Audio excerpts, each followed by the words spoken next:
welcome. You are watching Eagle News America. I'm Anna Kui, coming to you from Las Vegas, Nevada.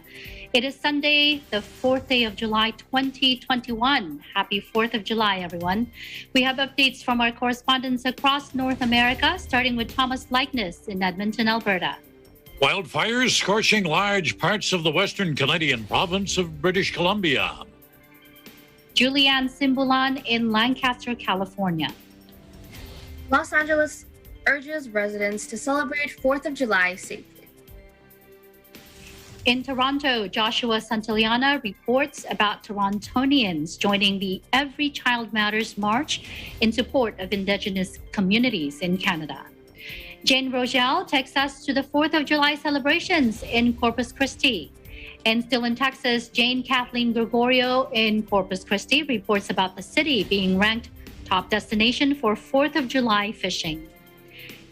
Rose Papa Angeles in Washington, D.C. reports about the start of hashtag Back to Summer programming to keep youth residents engaged.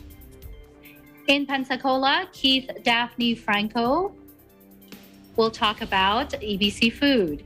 Plus, for Environment News, Eagle News correspondent Ethel Constantino takes us on a crabbing adventure in North Carolina. And for our round table, today is the American Independence Day. We'll talk about how our communities are celebrating the 4th of July. Our coverage begins now. A huge forest blaze in Cyprus kills 4 people, destroys homes, and forces evacuations of villages as Greece, Israel, and other countries deploy firefighting planes to the Mediterranean island. The Egyptian government says the 4 dead were agricultural workers from the North African country, while Nicosia vows in a tweet to stand by the victims' families in the face of this tragedy, offering every support. Fanned by strong winds, the fire broke out Saturday afternoon and sweeps through the southern foothills of the Troodos Mountains as the country grapples with a blistering heat wave. A local police official says at least 25 buildings are damaged or destroyed, 9 of them in Aracapas. On Twitter, President Nikos Anastasiades says it is a tragedy, describing it as the largest fire since 1974, the year when the island was divided after Turkey occupied its northern third. Anastasiades says the blaze has caused loss of life and destroyed property and forest lands, adding that the government will provide immediate assistance to the victims and their families. More than 20 square miles of forest and farmland have been destroyed. Thick, gnarled trunks of ancient olive trees, emblematic of the holiday island, have been reduced to smoldering stumps. Firefighters brought the main fire under control on Sunday, authorities said, while warning that strengthening winds could yet propel a resurgence. Interior Minister Nikos Norris says the 4 Egyptians' charred bodies were found outside the village of Odos in Larnaca district. Their burnt-out vehicle was found at the bottom of a ravine, and the 4 bodies some 600 meters away. A policeman at the scene says they appeared to have fled the vehicle on foot, but ran in the direction of the wind-fan flames in a doomed attempt to escape. In areas where the fire had been tamed, charred tree trunks were visible on hillsides, while gray ash has replaced yellowed scrub as far as the eye could see in non-forested areas. A 67-year-old farmer has been arrested and remained in custody on suspicion of starting the blaze. Police says he has been seen by an eyewitness leaving the village of Aracapas in his car at the same time the fire started there on Saturday. He could face charges of recklessly causing the deaths of the 4 Egyptians. Meanwhile, rescuers in a Japanese holiday town hit by a deadly landslide search for survivors, climbing across cracked roofs and checking cars thrown onto engulfed buildings as more rain lashed the area. A local government official says 2 people have been confirmed dead after the disaster at the hot spring resort of Atami in central Japan, with 10 others rescued and around 20 still missing. Torrents of mud crashed through part of the town on Saturday morning following days of heavy rain, sweeping away hillside homes and turning residential areas into a quagmire that stretched down to the nearby coast. Prime Minister Yoshihide Suga tells ministers at an emergency meeting It's possible that the number of damaged houses and buildings is as many as 130. I mourn the loss of life. He warns this rainy season front is expected to keep causing heavy rain in many areas. There is a fear that land disasters could occur even when the rain stops. A Shizuoka prefecture official says around 1,000 rescuers, including 140 military personnel, were involved in the relief efforts. Public broadcaster NHK reports that rescue operations had been temporarily suspended due to the bad weather. On Sunday, dark water trickled past half-buried vehicles and buildings tipped from their foundations. Hurricane Elsa churns through the Caribbean, bringing powerful winds and threatening to pile further misery on violence-racked Haiti. The Category 1 storm weakened slightly overnight and has been packing maximum sustained winds of 75 miles per hour. The U.S. National Hurricane Center, or NHC, says at 5 a.m. it was just south of Hispaniola, which is made up of Haiti and the Dominican Republic, and moving northwest at 31 miles per hour.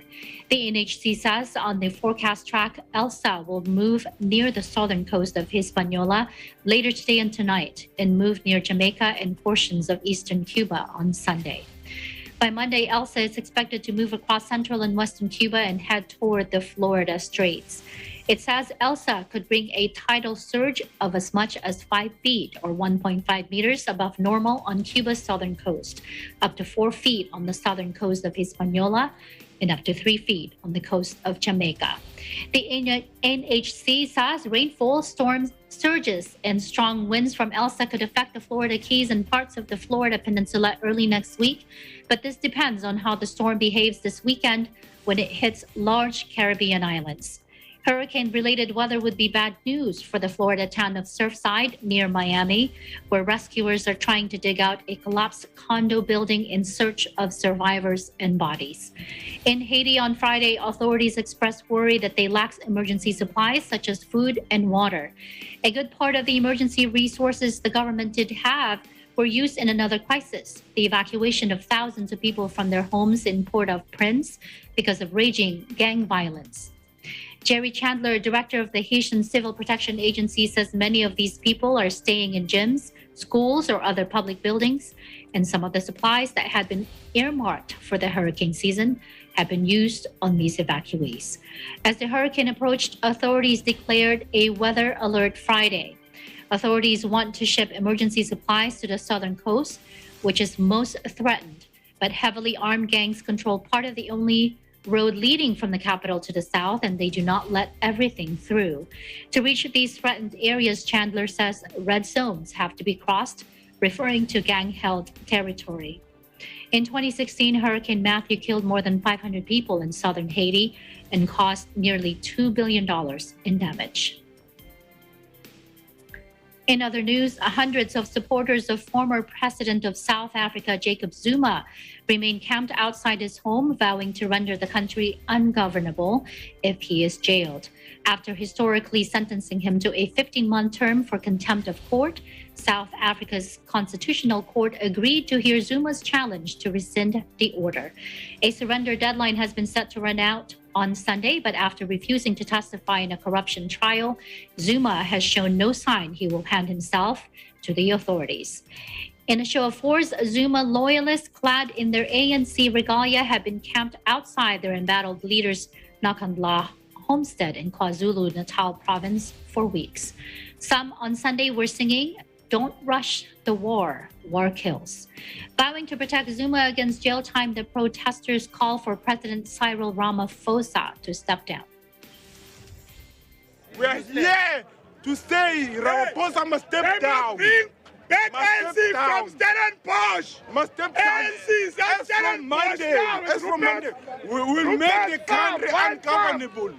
We'll make the country ungovernable. Police under orders to arrest Zuma if necessary were stationed across the province on Sunday in a bid to control the crowds descending on Nakandla.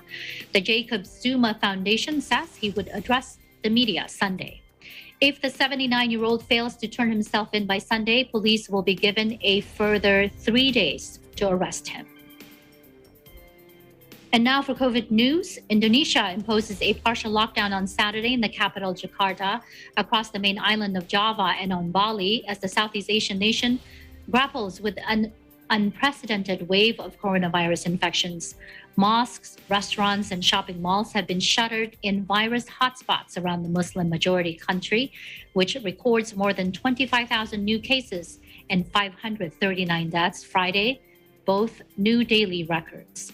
Indonesia's daily caseload has more than quadrupled in less than a month, but the country's official tally to date, which stands at 2.2 million cases and 59,534 deaths, is widely believed to be a severe undercount due to low testing. The crisis has pushed Indonesia's creaky healthcare system to the brink of collapse, with makeshift tents set up outside jammed medical facilities. Hospital corridors are overflowing with the sick lying on gurneys, and infected patients have been turned away from hospitals unable to cope with the influx. The health ministry says the Delta variant of the virus, first identified in India and now present in at least 85 countries, has been driving the recent wave and accounted for more than 80% of new cases in some areas. The strain is the most contagious of any COVID-19 variant so far identified. Health Minister Budi Gunadi Sadikin says the surge is primarily because of the Delta variant. It is in every country. Nobody is safe. Experts previously warned that millions traveling nationwide at the end of the Muslim fasting month of Ramadan in May would trigger an explosion of cases. The new measures announced by Indonesian President Joko Widodo this week are set to last until July 20, in hope of bringing daily infections below 10,000. Widodo, better known as Jokowi, had long resisted the strict lockdown seen in other virus-racked nations, saying they could tank Southeast Asia's biggest economy, where millions live hand to mouth. But all non-essential employees are now being ordered to work from home, while classes will only be held online. The curbs will also apply to holiday island Bali, hit by a recent jump in cases that has delayed plans to reopen to international tourists. Health experts warn that the tougher measures may not be enough. The restrictions still allow for often jammed public transport to continue operating at a reduced capacity, while domestic sea, air, and bus travel will be available for people who have received at least one vaccine dose. Indonesian epidemiologist Windu Purnomo says, quote, "How do you do physical distance on public transportation? The government is still prioritizing the economy by letting people move around." Street vendors say despite restrictions being needed, struggling citizens like them still need to make ends meet. Here's today's COVID-19 numbers. According to the Coronavirus Resource Center of Johns Hopkins University in Medicine, as of 6 p.m. Eastern Time Sunday, July 4, 2021, the number of cases of COVID-19 reported worldwide is now more than 183,587,000. Top three on the list of countries with recorded cases: US over 33.7 million, India over 30.5 million, and Brazil over 18.7 million. The virus has now already claimed more than 3,973,000 lives worldwide. Top three countries with the most number of COVID-19 related deaths are US, more than 605,000, followed by Brazil, more than 523,000, and India, more than 402,000. Total vaccine doses administered worldwide is now at 3,187,332,318. Up next, updates from Ontario, Alberta, and California. Eagle News America continues.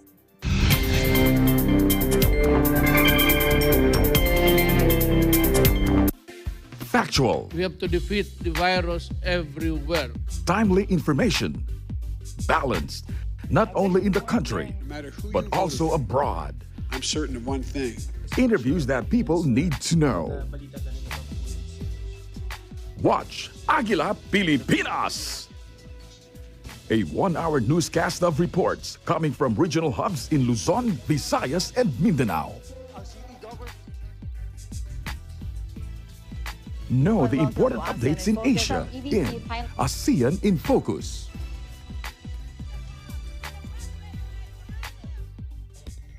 Track the latest stories in the provinces in Aguila Provincia. sa mga taga Iloilo at Antique. Tune into Mata ng Agila, the evening primetime news program of Net25. Balanced and objective, Mata ng Agila covers national and international issues, tackles news on business, health, science and technology, entertainment, sports and human interest features, and current events. And Eagle News International On delivers the tonight's latest headlines. global reports, impartial, accessible, and up-to-date.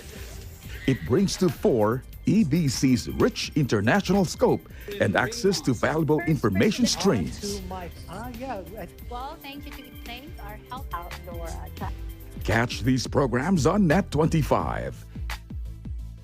You can also watch our news programs through eaglenews.ph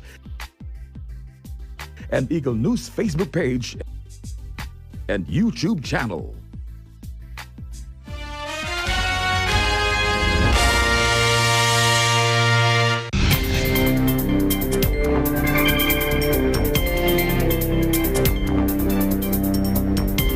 You're watching Eagle News America. I'm Anna Cui in Las Vegas.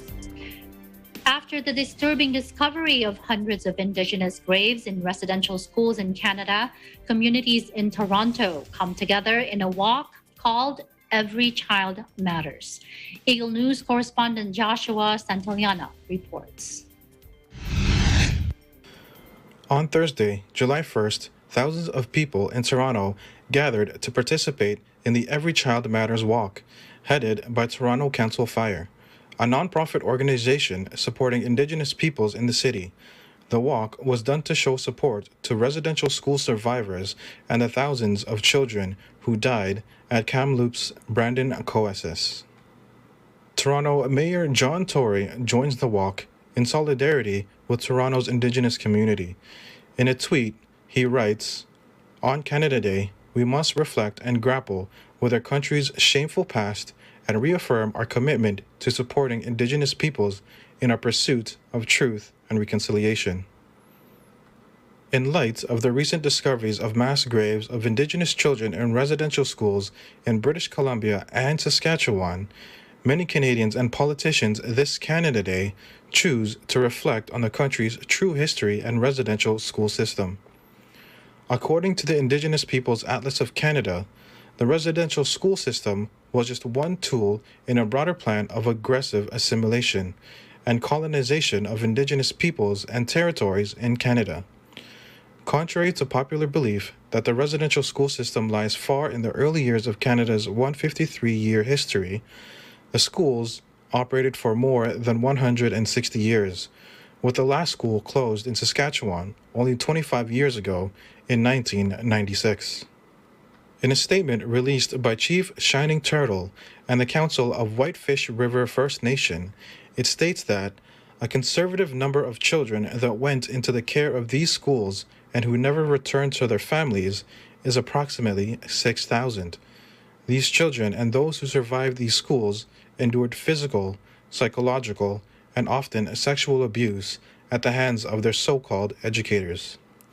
Indigenous children placed in the residential school system were forced to abandon their traditions, cultural practices, and languages. As more and more truths are finally being uncovered in the movement towards truth and reconciliation, Canadians are being called into action to learn about Canada's true history.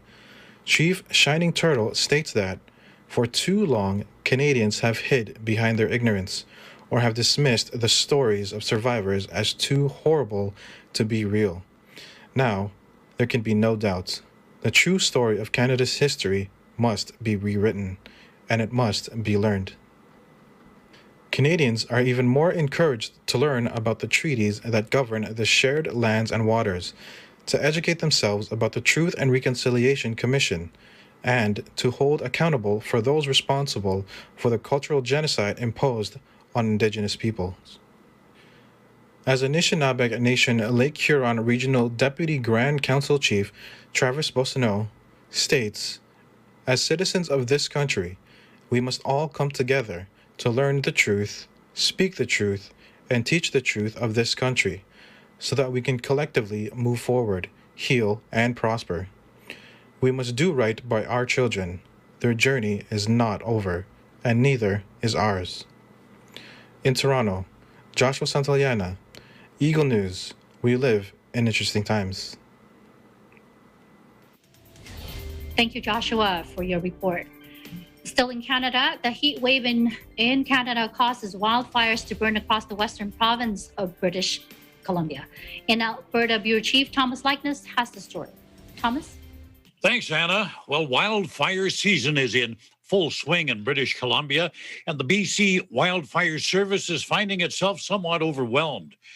They'll be getting help, though. About 100 firefighters from other parts of Canada are expected to arrive in the province tomorrow, and they will help existing crews battle the flames. The military will also be providing air support to move crews around the province to where they're needed.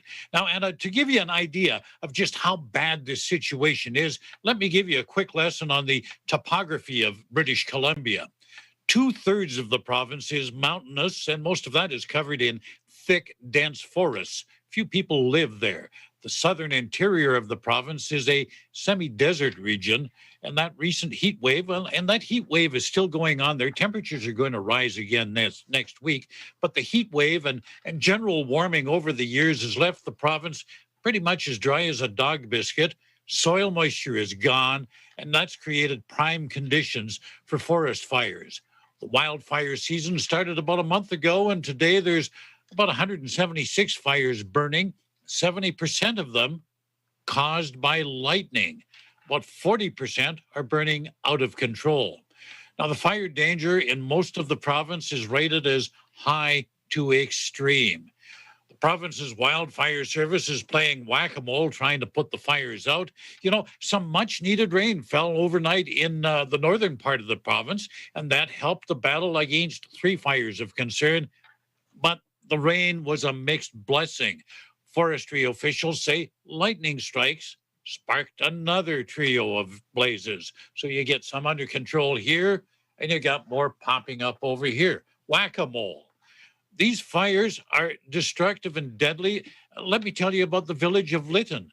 That's about 3 hours northeast of Vancouver. This tiny community last week reported a record high temperature. We told you about it on the program last week, 49.5 degrees Celsius. That's 121 degrees Fahrenheit. A wildfire burning nearby began to spread. More than 1,000 people were evacuated from the village and surrounding area Wednesday night. Fire ripped through the community, destroying most of it, virtually nothing left. And 2 people died in their home when it went up in flames. Several others are unaccounted for, although they're believed to be okay and staying elsewhere. It's just they haven't notified authorities as to where they are. Thousands of people in other parts of BC have also been forced out of their homes, and many more, they remain on alert, ready to evacuate if the situation in their region worsens. Now, air quality, there's another problem. In parts of the interior, it's considered a high health risk. The smoke is heavy, it's thick. People are being told to limit strenuous activity outdoors.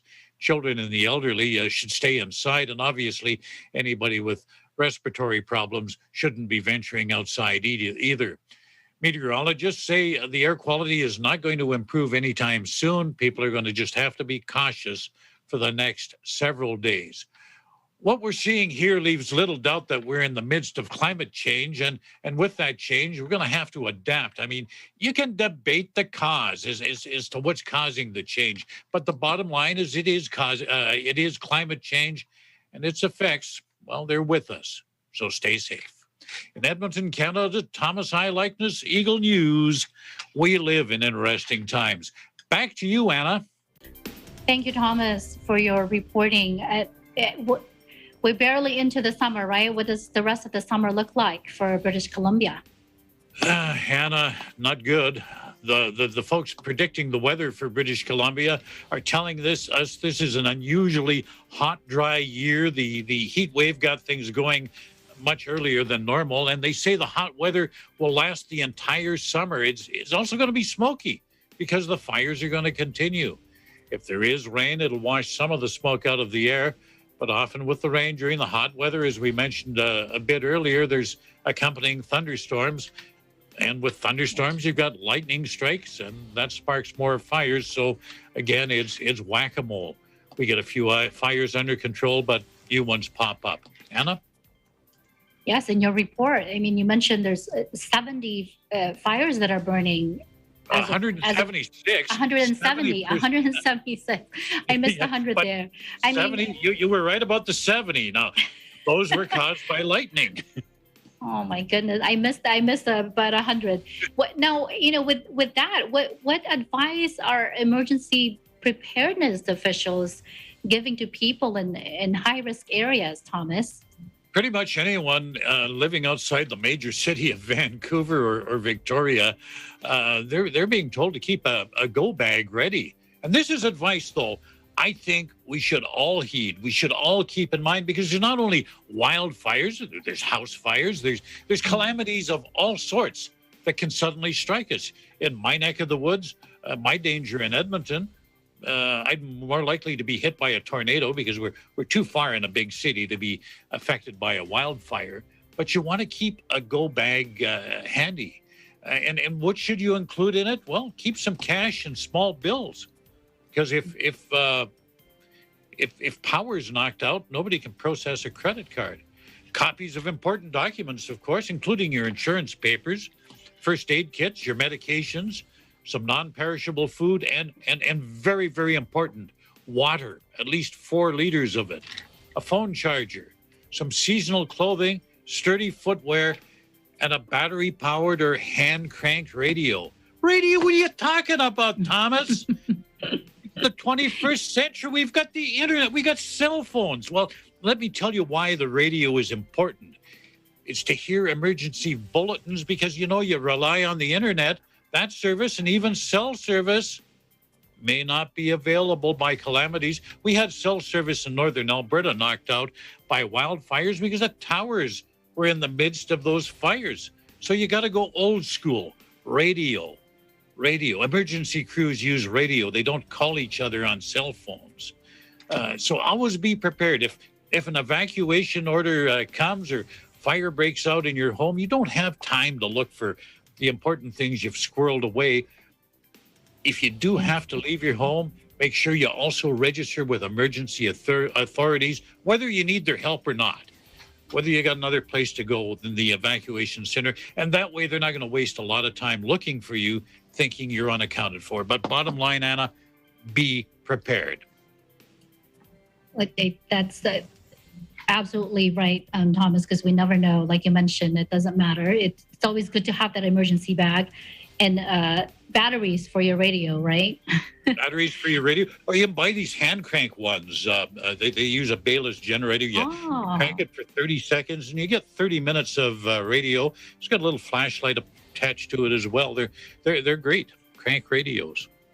Thank you for that. We're going to have to be proactive and be prepared. Now, I will send you a message as to a company that sells them. Thank you. Now, changing topics real quick before we let you go, Thomas. We heard some sad news out of the province of Quebec. Can you tell us about that first person in Canada to get the COVID-19 vaccine who have died? What can you tell us about that? Yeah, that's right, Anna. Giselle Levesque, she was 89 years old. She died last Monday. And she was, as you mentioned, the first person in Canada to be immunized with the COVID vaccine. Now, the health authority stresses she died of natural causes. I mean, she was 89. Her death had nothing to do with COVID or the vaccine. But last December 14th, she was inoculated at the long-term care center where she was living in Quebec City. Got a lot of media attention because, she was the first in line. The Public Health Agency actually dubbed her as a figure of hope in the battle to tame the pandemic. So our condolences to the family. Hannah? Thank you, Thomas. Thank you for your reporting. We always appreciate you being on the show. And we'll talk to you at the end of the show during our roundtable. So stick around. I look forward to it, Anna. In Los Angeles, the mayor urges residents and tourists to celebrate the 4th of July with extra safety and be accident-free. In Lancaster, Julianne Simbulan reports. Hi, Julianne. Thank you, Anna. Mayor Eric Garcetti greets Angelinos today on the 4th of July and urges all residents to celebrate safely with their families and friends. Let's take a look at this special message from our Los Angeles mayor. Los Angeles, and a happy 4th of July. Last Independence Day, we were all staying safe by staying at home. But this year, thanks to the vaccines, thanks to this extraordinary effort of our city, we can come together and light up a barbecue for a cookout, or hit the road and catch a flight to visit our families after so much time apart. And as we look up to watch the fireworks, I know we'll all hold our loved ones just a little bit closer, just as we'll hold those we lost in our hearts. We will celebrate not only our independence and cherished rights to life, liberty, and the pursuit of happiness, but our health and that of our friends and family. And Angelinos, as always, be safe. But have fun and happy 4th. And if you haven't already, please ensure that our progress doesn't go backwards and get your vaccine shot today. Happy 4th of July, everyone. The LA Department of Health is on board with the mayor in encouraging everyone to observe and celebrate the U.S. Independence Day in a responsible and safe way. With the contagious Delta variant circulating in the county and causing some concern with slight increases in new cases, public health officials strongly recommend that face coverings and masks be worn indoors with individuals that are not yet vaccinated or if their vaccination status is not yet known. This will give that extra protection needed against contracting the virus, as well as preventing any resurgence in cases and infections during this holiday weekend. In addition, the County of Los Angeles continues to remind the public that fireworks are illegal and pose a dangerous threat, causing major damages to homes and serious physical injuries. With many venues, stadiums, and parks open again to full capacity, it is best to find the nearest fireworks show operated by professionals for the entire family to enjoy for a safe celebration of this holiday. In Lancaster, California, Julianne Singulan, Eagle News. We live in interesting times. Back to you, Anna. Thank you, Julianne.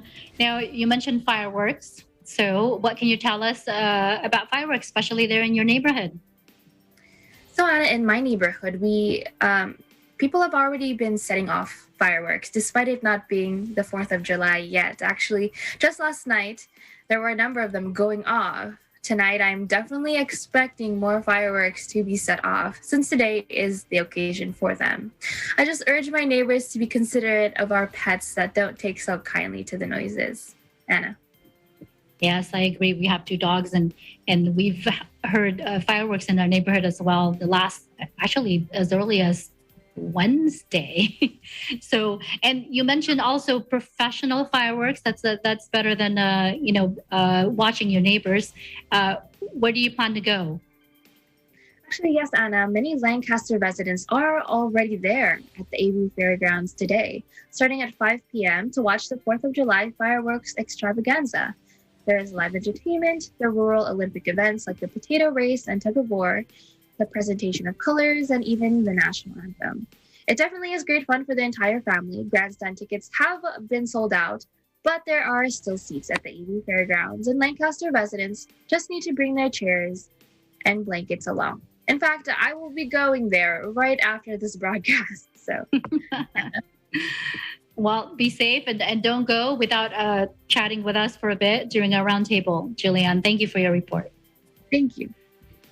Still to come, updates from Texas and Washington, D.C. Eagle News America will return in a moment. Stay with us.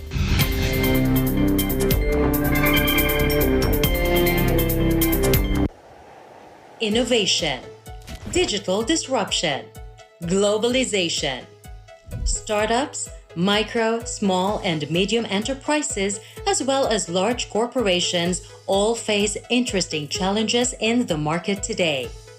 Peek into the world of exciting opportunities and partnerships to drive growth with the latest business news and information. We are open for business.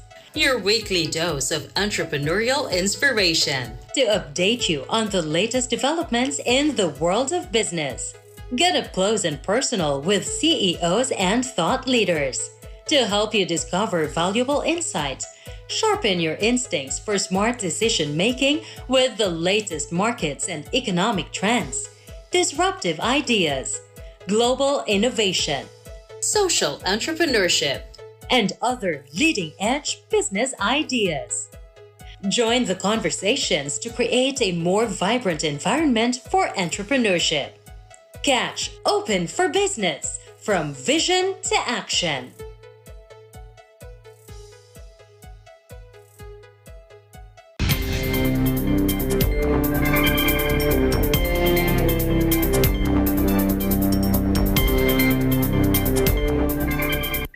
You're watching Eagle News America. I'm Anna Cui in Las Vegas. In Corpus Christi, Bureau Chief Jane Kathleen Gregorio reports about the city being ranked a top destination for 4th of July fishing. Take a look. Thank you, and howdy from the Lone Star State. We're here today in Corpus Christi, which was recently ranked the #1 fishing destination during the 4th of July holiday weekend by the online platform Fishing Booker, which also named 8 other destinations in its list. We spoke with CEO and President of Visit Corpus Christi, Brett Otting, regarding his thoughts on Corpus Christi's recent recognition. Visit Corpus Christi is the official destination management organization for Corpus Christi. It was very exciting, obviously. Anytime a national publication names your city as the best in anything is going to be very exciting. What was especially exciting was the timing that it came out, which was about a month before the 4th of July. And it was specifically about the best fishing spots for the 4th of July. And from a tourism standpoint, we hope to bring some extra visitors here. Well, anytime a national publication or a blogger talks favorably about your city, it's going to help. You know, we at Visit Corpus Christi spend a lot of time and effort and money advertising Corpus Christi out to the world that we want people to come here and visit. I've been here in Corpus Christi for about a year and 3 months now, and I'm still trying to learn all the great fishing spots and just how in-depth the fishing ecosystem is here. But you know, you can fish anywhere. There's every level of fishing, from I see families standing on the T-heads downtown all the way to professional fishing tournaments. So our organization works with some of these marinas that are looking to put on fishing tournaments and figure out how we can assist them, how we can grow that as well. There's some really great outfitters here in town that specialize in helping individuals like my wife and I, who came here and didn't know how to fish in the Gulf or fish in the Bay, and you can go right in there and they'll help you walk through everything that you need. Get out there on a fishing boat in the Laguna Madre, you can catch a lot of great fish. It's also just a beautiful area to be. The Packery Channel that brings in the Gulf into Corpus Christi Bay has a very unique combination of the deep sea fish and the shallow fish. Mustang Island State Park, which is a great park, along with Padre Island National Seashore. I've been at both of those on the beach, and I see people fishing there and catching things. And then also when you're going over to the islands, there is a causeway, the JFK Causeway, and there's 2 different piers right there where people can get off, and you can buy bait there as well, and you can fish right off these pretty long piers that go right off into a channel where I've heard that there's a lot of fish. And I have to believe it because every time I drive over to the island, those piers are packed with individuals out there fishing. So the best part of all those places that I said, they're all spread out all over the area too. They're not all just in one spot. If there's water, you can catch a fish here. Full Park Pier, and it's going to be very conducive for fishing. And so that just gives another spot in the downtown area that people could go and fish without a boat. Now, boats are expensive, so you have to have enough places to fish without a boat, and Full Park Pier is going to be a great location for that as well. Well, my hope for tourism overall for the future, I will look back at what our new vision statement is for the organization, which is to become the Gulf Coast capital for outdoor and recreational experiences and activities.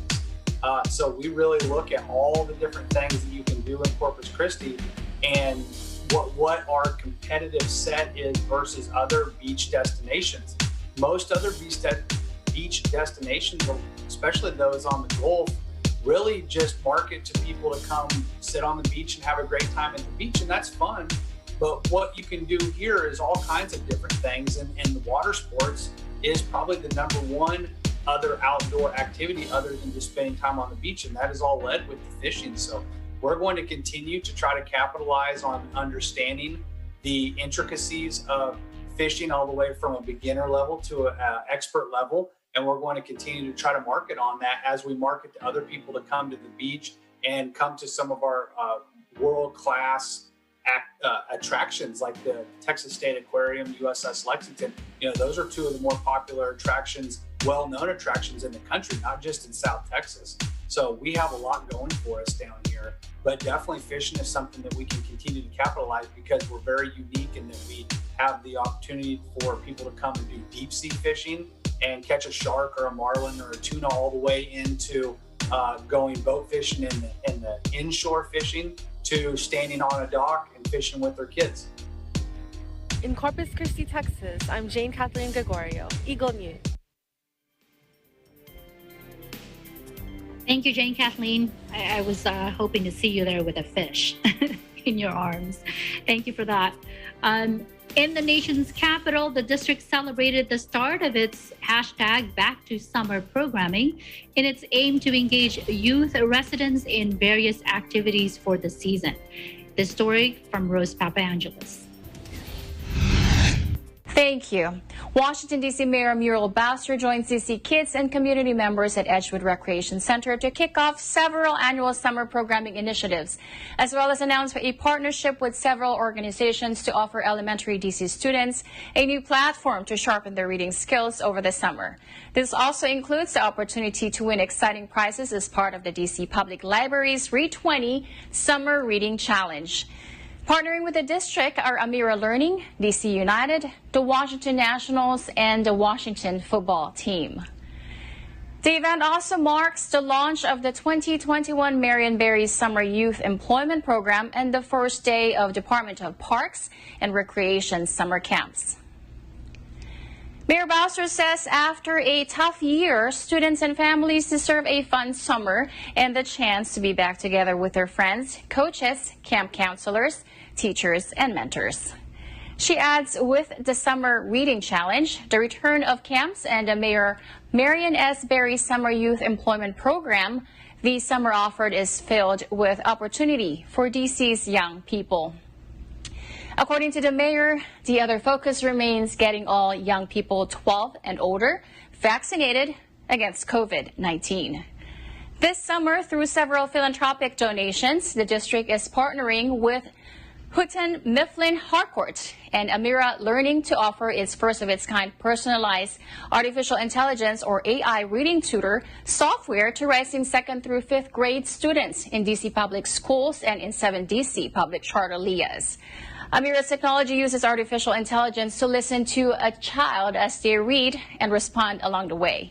When Amira identifies an opportunity to help build or reinforce a child's foundational reading skills, Amira delivers personalized micro-interventions that were developed in partnership with many of the country's top reading experts.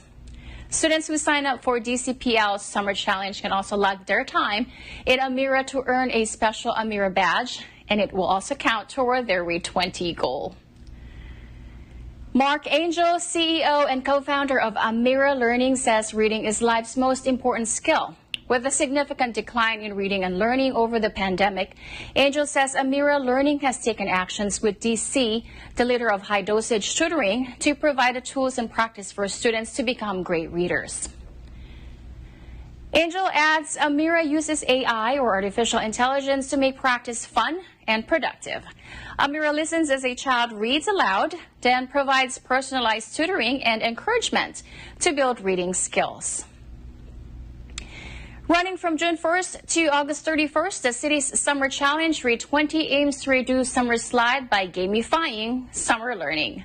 Children and teens who read and participate in learning activities for at least 20 minutes a day will be eligible to receive recognition and prizes, including special opportunities from the Washington National Football, Washington National Team, and DC United. You learn, you win. Additional details on prizes will be announced in the coming weeks. Students can sign up online or visit a neighborhood library to participate. For more information, please visit dclibrary.org/summer challenge. DPR is providing 6,612 camp slots to DC residents with in-person traditional summer camps, including swimming camps, specialty sports camps, and therapeutic recreation camps. This includes the new and free Boost camps, which will provide 700 students in wards 5, 7, and 8 an experience that combines recreation and academics to accelerate learning. Each year, DPR provides meals for DC children with support from the DC Office of the State Superintendent of Education and the United States Department of Agriculture, USDA. This summer, DPR will be providing meals at 33 recreation centers and 25 other partner sites under DPR's sponsorship. Additional DC Central Kitchen will be providing mobile meals at 8 DPR outdoor pools. And meals are available from June 28 through August 28. For more information on available meal sites and times, visit dpr.dc.gov/service/dc-youth-meals-program. Getting hot? Starting today, DPR's outdoor pools are open 6 days a week. For the operating hours of each pool, visit dpr.dc.gov/page/outdoor-pools. Currently, it is 82 degrees Fahrenheit or 28 degrees Celsius here in the nation's capital. From Washington, D.C., this is Rose Papa Angeles, Eagle News. We'll live in interesting times. Back to you. Thank you, Rose. Lots of fun stuff for the kids there in the summer. Up next, EBC Food, EBC Environment, and today's roundtable about our 4th of July celebrations. Eagle News will be right back. Stay with us.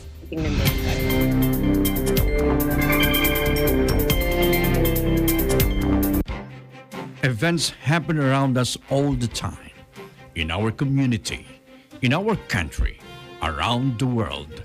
Events that affect people, move communities, or simply inspire us. Interesting events that people need to know. In these interesting times, we continue to be a competent partner in delivering news about these events.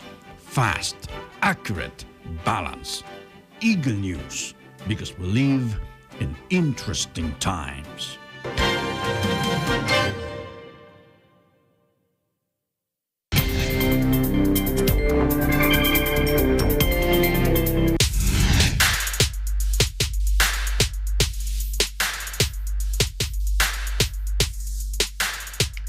Welcome back. You're watching Eagle News America. Ever wondered the right way to go crabbing? Well, Eagle News correspondent Ethel Constantino takes us to Manteo, North Carolina on her mini adventure. Take a look. Hello. In Manteo, North Carolina, I'm Ethel Constantino. Today, I'm very excited to bring you on a crabbing adventure. And here are the materials that we need. Crab net, chicken meat as bait, string to tie the bait on the net, and cord to tie on the crab net. So let's tie the chicken meat on the crab net. Make sure to tie the meat properly so that it won't fall off from the trap.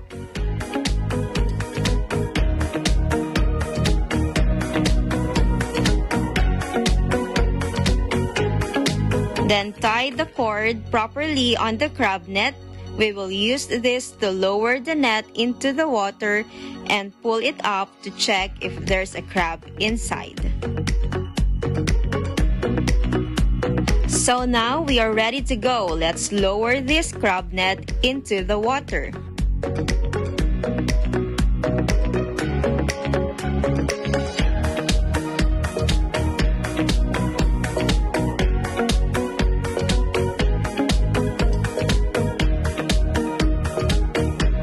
So let's now check if a crab was trapped in our net. Wow, we got two, a big one and a small one.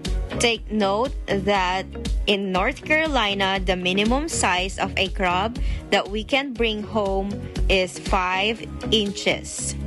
Anything smaller than that should be returned in the water. And the big one made the cut, so this one we are bringing home with us, while the smaller one we will throw into the water for it to grow a little bit bigger. The North Carolina Marine Patrol ensures that the rules and regulations are followed by the public. Here they are checking our catch to make sure that these crabs meet the minimum size requirements. If one does not follow the size requirement, he or she will be fined.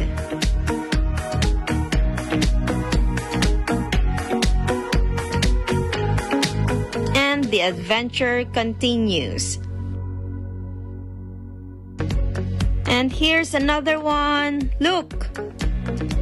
And this little guy here fell off the net and trying to find its way back into the water. Let's see. Okay, it's smaller than 5 inches, so lucky you, you are going back into the sea.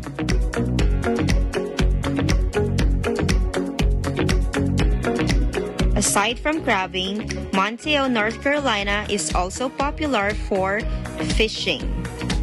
This one here is a pinfish.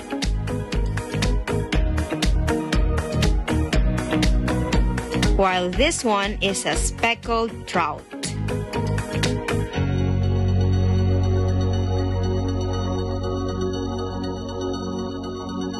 I hope you enjoyed our crabbing adventure today. In Montiel, North Carolina, I'm Ethel Constantino, Eagle News. We live in interesting times.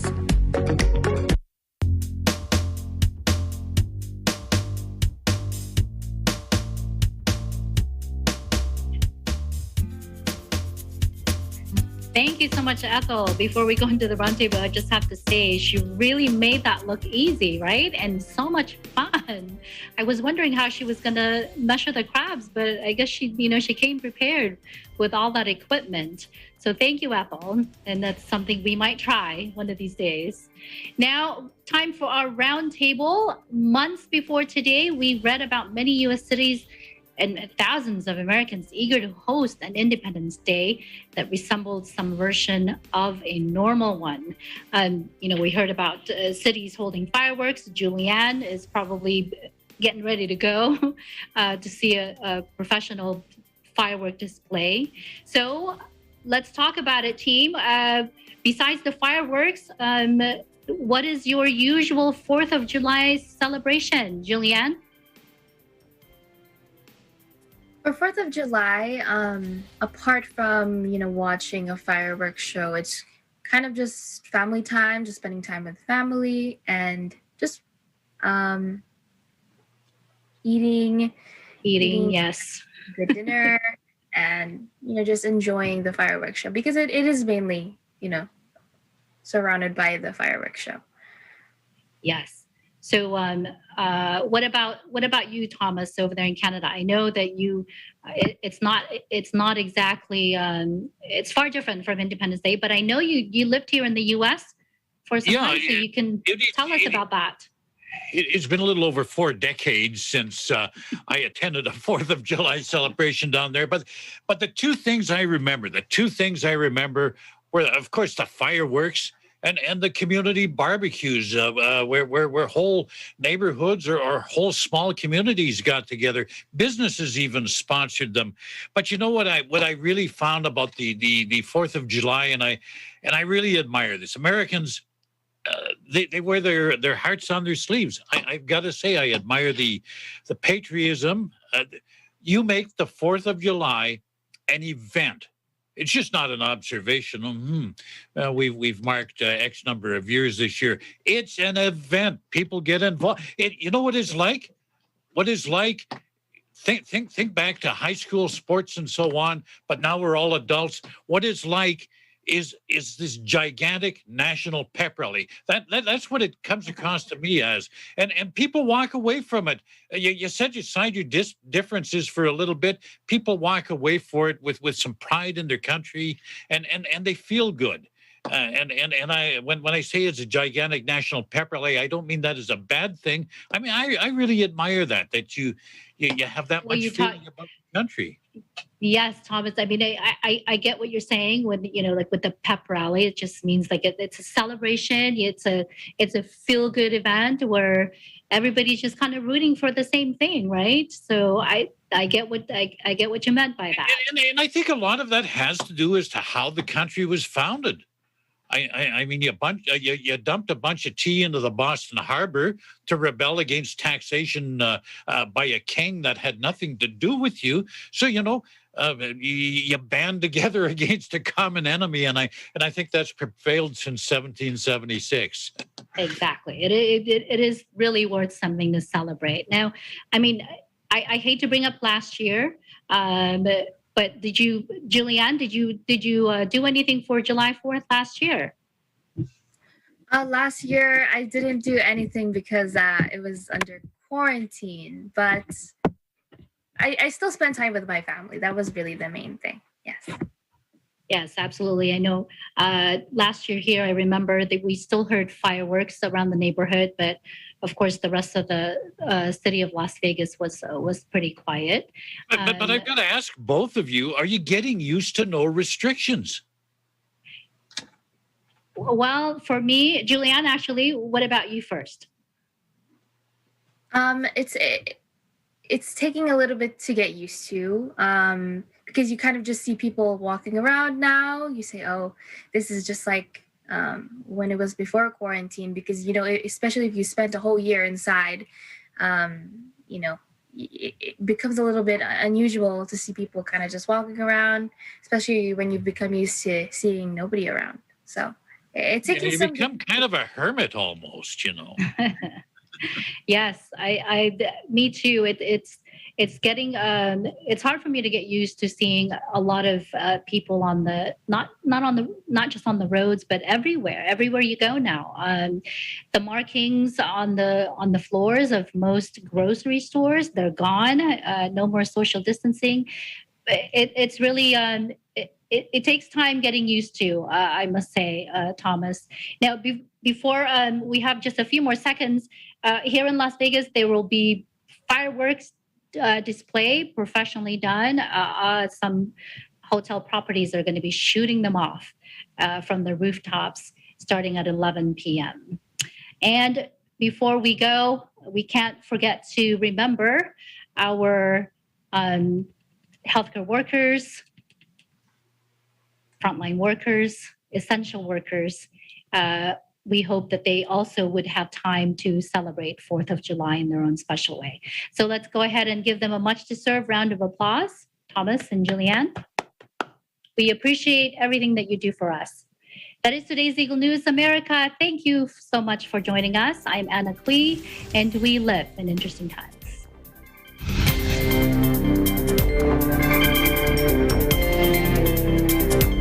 Start up your weekday mornings with edutainment, news, and information kasama ang inyong paboritong Net25 shows. Samahan ang inyong paboritong morning barkada sa Pambansang Almusal at 5 a.m.